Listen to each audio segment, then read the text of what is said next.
that while the prosecution of drug traffickers remains an important priority, the President and the administration believe that targeting individual marijuana users, especially those with serious illnesses and their caregivers, is not the best allocation of federal law enforcement resources.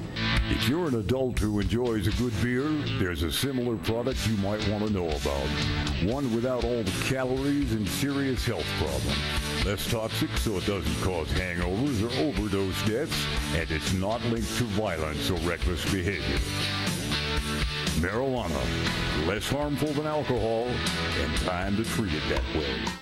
Coming as it did as the White House, as you just heard, was announcing that the feds were no longer going to prosecute small amounts of pot, that spoof beer ad seen by fans attending the Brickyard 400 races at the Indianapolis Speedway caused quite a stir.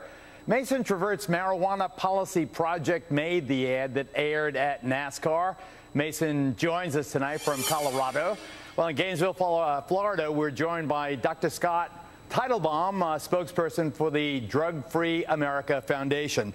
So, Mason, how'd you get the idea to air the ad at NASCAR, of all places? Well, you know, this is an important message that marijuana is objectively less harmful than alcohol. And a race like NASCAR is a great place to get that message out. It's obviously a place where the people attending it, as well as the organizers of the event, accept that adults should be allowed to use alcohol responsibly. And we're simply pointing out that marijuana is less toxic than alcohol. It doesn't cause nearly the serious types of social problems that alcohol does. And it shouldn't be a crime for adults to use it. But you knew that it would cause all kinds of, you know, all hell would break out once people realized what they were seeing. I mean, even though I believe, don't get me wrong, I believe that across the ideological spectrum, I like to say that I don't know anyone who hasn't tried pot. But on the other hand, it does have a kind of a conservative atmosphere. The people who dig NASCAR tend to be from the great heartland. You knew it was going to be a bomb exploding in the social consciousness. You were pretty clever in your placement, weren't you? Well, you know, honestly, I think that NASCAR fans, like anyone else around the country, they're smart. They can understand the facts when they see them, and they see that marijuana is safer than alcohol.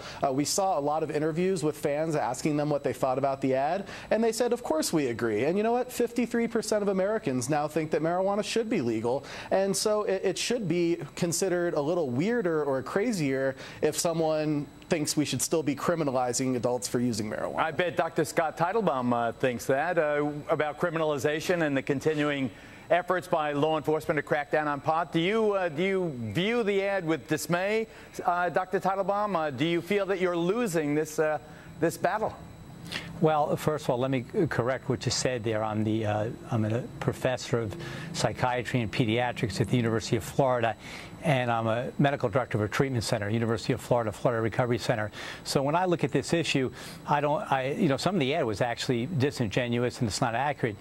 Although, in terms of acute toxicity, alcohol is more dangerous than marijuana. Marijuana certainly has numerous adverse health effects, including addiction, impaired driving, which is a significant problem, and significant mental health issues. The use in adolescence, which has increased dramatically over the years, is associated with schizophrenia and worsens certainly significant psychiatric issues. So my concern is with people that struggle with drug and alcohol and co-occurring psychiatric problems. My worry is about those people and the youth. And certainly anytime you smoke a substance, that's not good for one's body. So the fact that the smoking of marijuana, the addiction issues, the other mental health issues, and the drug driving are all very significant issues associated with marijuana. I get that, Doc, but first, are you or are you not a spokesperson for the Foundation for Drug-Free America? I represent that, you know, they contacted me. I work for the University of Florida, as I articulated. I'm a professor and a medical director of a treatment center, and I have been so for 16 years. Okay, now the second part of my question was, do you feel like you're losing in this battle for the hearts and minds of the American people? And indeed, you know, medical marijuana spreading even in New Jersey with a relatively conservative governor like Chris Christie. Do you feel that you're losing? I don't. My job is to treat people that have problems and to help educate the public. Medical marijuana, drugs that are used for medicine, A, shouldn't be smoked, and B, shouldn't be voted on. They should be judged by the FDA, and there's a policy and protocol and to test drugs, whether they're safe, whether they're efficacious. And so do you view with dismay the federal government decision not to prosecute small amounts of pot anymore? I stay away from the issue. I think you have to be careful. Public policy does influence public health.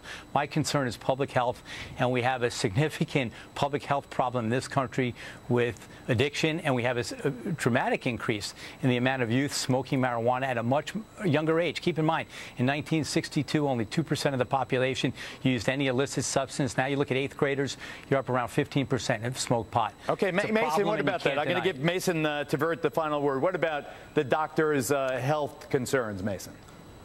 Well, the doctor seems to be a little mixed up. If he's truly concerned about public health, I do not understand why he would not want to allow adults to make the choice to use marijuana instead of alcohol. You know, researchers at the National Institute on Drug Abuse have found it's far less addictive based on a number of indicators. It's far less toxic. Alcohol contributes to 37,000 deaths per year based on use alone. Marijuana contributes to 0. Okay. And alcohol contributes to all sorts of violent crimes, and marijuana doesn't. Why would we prefer adults drink when they might otherwise want to make the safer choice to use marijuana instead? Okay, I think I'm not the one that's confused. Okay, on that final note, Dr. Teitelbaum gets the last word.